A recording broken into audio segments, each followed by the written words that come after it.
When we're so concentrating on our budgets and so many are stretched so thin, there's a real premium right now for some fresh, healthy food. And the USDA is saying the prices for staples like corn and soy and wheat are all jumping because of the severe drought hitting so much of the country. Doug McElway has the details from Washington. And Doug, every now and again, during the summer, you hear the word drought. But put this drought in particular in perspective for us. Yeah, there's every indication, Jenna, that this drought affecting the Midwestern states right now could be the worst in 50 years. The immediate effect, obviously, is on farmers, especially corn growers. Vegetable and fruit crops tend to be highly irrigated and are not as badly affected. Not so corn. Senator Pat Roberts of Kansas put it this way on the Senate floor yesterday. All across farm country, we are suffering from a severe drought, which is a real emergency, historic in scope and damage, in particular for our livestock industry. But it's not just farmers who will be feeling the effects of this. It's going to resonate right on up the food chain.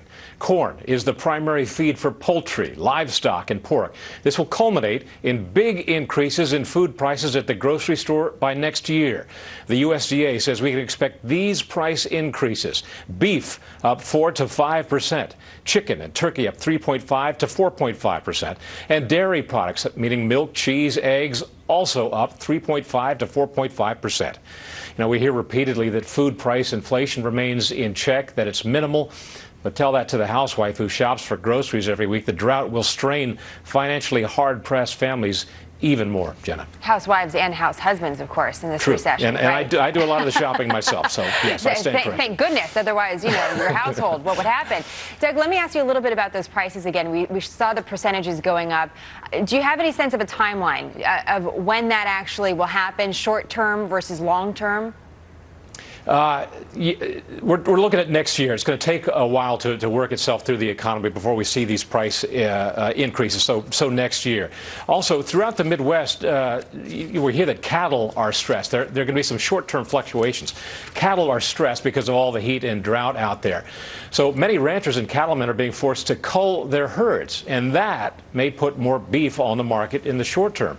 But those short-term downgrades in prices will not last long. That, along with the fact that many farmers have crop insurance, is actually going to mitigate some farmer losses. Indeed, some agricultural interests may profit from the drought. But they are in a distinct minority. This is going to hurt Americans across the spectrum and will have profound effects abroad because of those huge American agricultural exports. That's right. Jenna? Interesting. So short term, there could be a lot of beef on the market, but not for a good reason. It's because the farmers are trying to figure everything out. All right, Doug, thank you very much.